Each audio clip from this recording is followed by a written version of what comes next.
ibabahagi ay kwentong karanasan ng ating kababayan na nagmula sa Mindanao. Itago na lamang natin siya sa pangalang Maria. Taong dekada 80, kasalukuyang nasa edad na 9 gulang itong si Maria. Ayon sa kanya, itong mga panahong ito ay sanay na siyang maglakbay patungo sa iba't ibang bahagi ng Mindanao.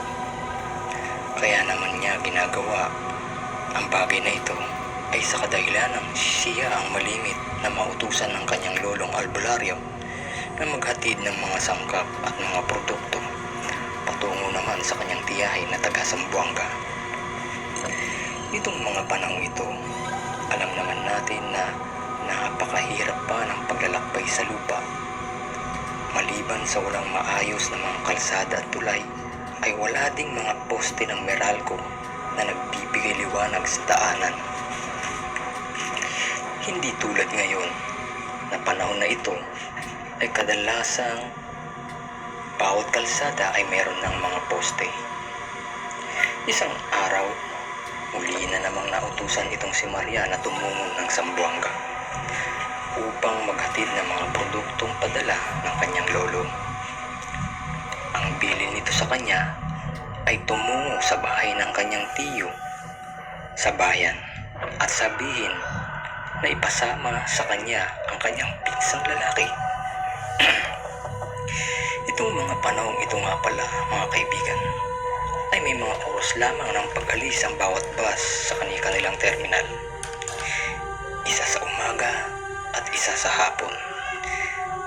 Yan ay dahil noong mga panahong ito ay limitado lamang ang bilang ng mga bus na bumabiyahe sa mga probinsya. Di tulad ngayon na kada oras ay may naalis na bus sa terminal. Nang sumunod na araw, maaga pa ay nagtungo na itong si Maria patungo sa bayan. Dala ang mga bayong. Sa paglalakbay na ito ni Maria ay inabot pa siya ng 3 oras sa paglalakad. Makarating lamang sa mismong bayan kung saan nakatira ang kanyang tiyuhin at pinsan. Nang makarating si Maria ay agad naman siyang nagpataupo at bumungad sa kanya ang kanyang pinsan. Tinanong ni Maria kung naroon ba sa bahay ang kanyang tiyuhin. Sumagot naman ang kanyang pinsan na mamaya pang hapon ito makakauwi dahil sa abala ito sa kanilang bukirin. Kaya ang nangyari ay ang pinsan na lamang niya ang una niyang pinagsabihan ukol sa pinasasabi ng kanilang lolo na siya'y pasasamahan nito patungo ng Zamboanga. Nang dumating ang ika-6 ng hapon ay dumating na nga ang kanyang tiyuhin. Agad naman siyang nagmano dito, tanda ng paggalang. Sa kanilang paghahapunan, doon na itanong ng kanyang tiyuhin kung ano ang pakay ni Maria sa pagpunta sa kanila. Sinabi naman ni Maria ang mga bagay na pinasasabi ng kanyang lolo. Pagkarinig nito ay matamang nag-isip ang kanyang tiyuhin ng saglit at saka sumagot kay Maria na hindi nito may pasasama ang kanyang pinsan sa kadahilan ng abala sa mga proyekto sa eskwela ang kanyang pinsan. Ang magagawa lang ng kanyang tiyuhin ay ang hatid siya sa terminal ng bus patungo ng Zamboanga at ihabilin siya sa konduktor at driver nito.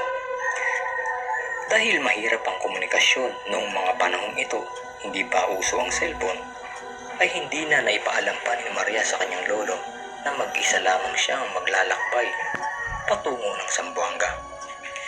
Dumating ang araw ng pag-alis ni Maria.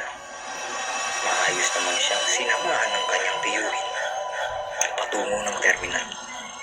Naghahabilin din ito ng mahigpit sa konduktor at driver at nakaingatan ang batang si Maria dahil ito ay kanyang pamangkin.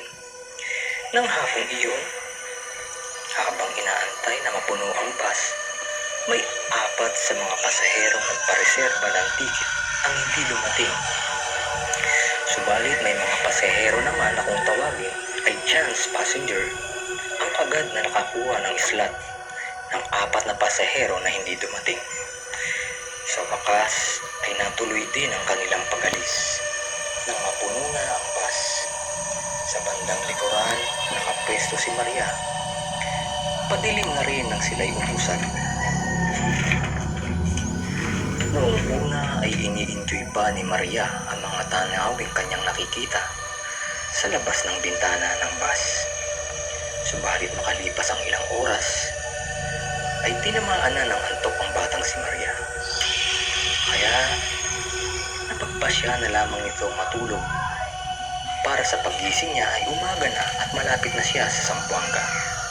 Alam kasi ni Maria na naroon ang kanyang tiyahin para salubungin siya.